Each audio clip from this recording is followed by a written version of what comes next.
Okay, I'm going to do some quick videos on overall character analysis. So, one of the great pleasures of Inspector Calls is quite a giving and easy play. And some characters change more than others, and some Priestley wants to present as changing more than others. Birling is the central character who doesn't seem to change very much, though he has a small variation for a little moment where he thinks he might be threatened. In class, obviously, we've read the whole play. We've looked really closely at his interrogation scene.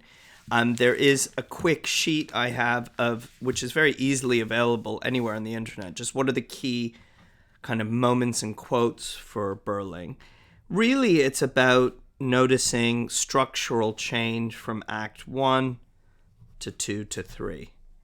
And getting the range of quotations. There are obviously key moments where Birling has very specific speeches, and when you learn to go through them and memorize specific small clusters of quotes and small words, you can analyze in a more effective way.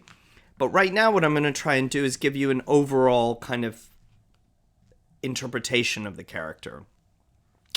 For me, Priestley really uses, my thesis would be that Priestley really uses Birling as a representation of capitalism, which is this idea of greed for myself, what I can get, and only me. And that's that arrogance that he demonstrates in the play, and his obsession with reputation in particular, because, he wants to be knighted. He doesn't seem to be concerned with the death of Eva Smith or even Eric's feelings or anyone's feelings. He's really worried about how things will be seen. And so I would argue that would be my overall thesis of how Priestley is trying to present him. And you can nuance that and you can take it where you want, but I'm just going to walk you through how I get to that. So an easy way to analyze characters in the play are, what are they presented like before the inspector arrives? What are they presented during the interrogation and while the inspector's there? And then the after time. And the after time is really important because Gerald seems to suggest that this was a scam. People like Sheila and Eric say they don't care. They want to change the way they are. Whereas the Birlings just, they don't want to change. And they think they've just been had.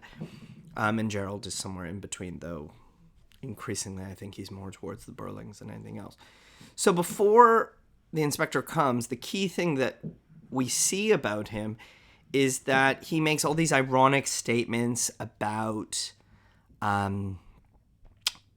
principally is about the Titanic being absolutely unsinkable. Priestley presents him as his arrogance coming up through dramatic irony. All his predictions are incorrect. During his interrogation, he reveals that he had Eva Smith fired for strike and union action.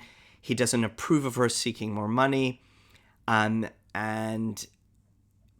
his choice was because he owns the factory and he's a capitalist and he's responsible for things, and he doesn't feel bad about that choice. He defends that choice completely. But over the course of the play, when he realizes that all his family are involved with this person, there's going to be a scandal, he really starts to regret his choice, not because of any other reason other than he's worried about how it's going to be perceived. When he finds out that he's a fake, he's completely relieved, and he goes back to his old ways, and we really see someone who doesn't change.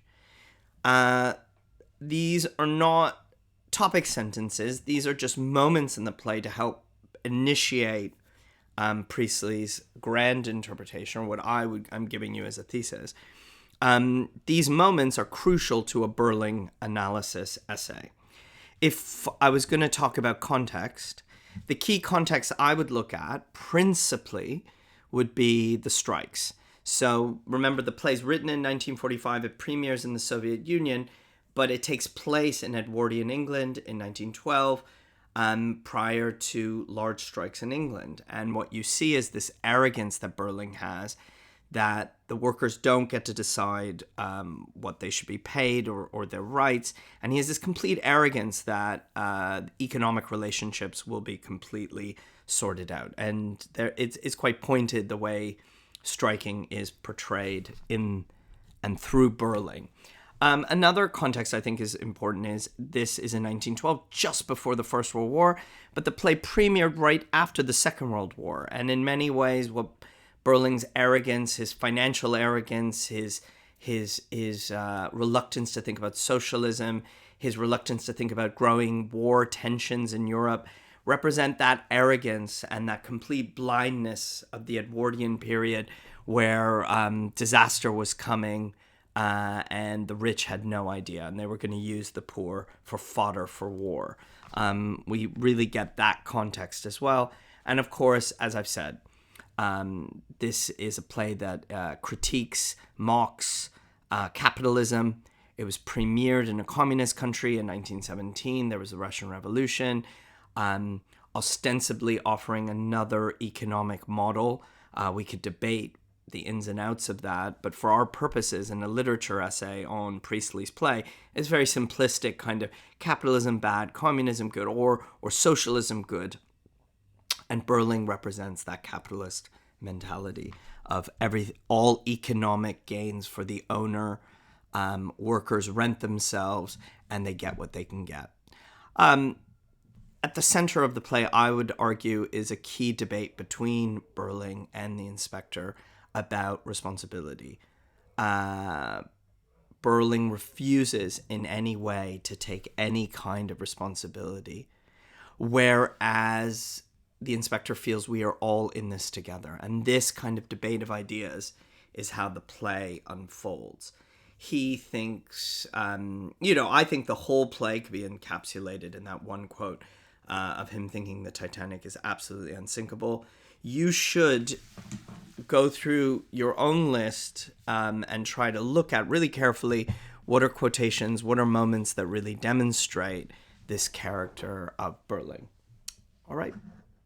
Thanks.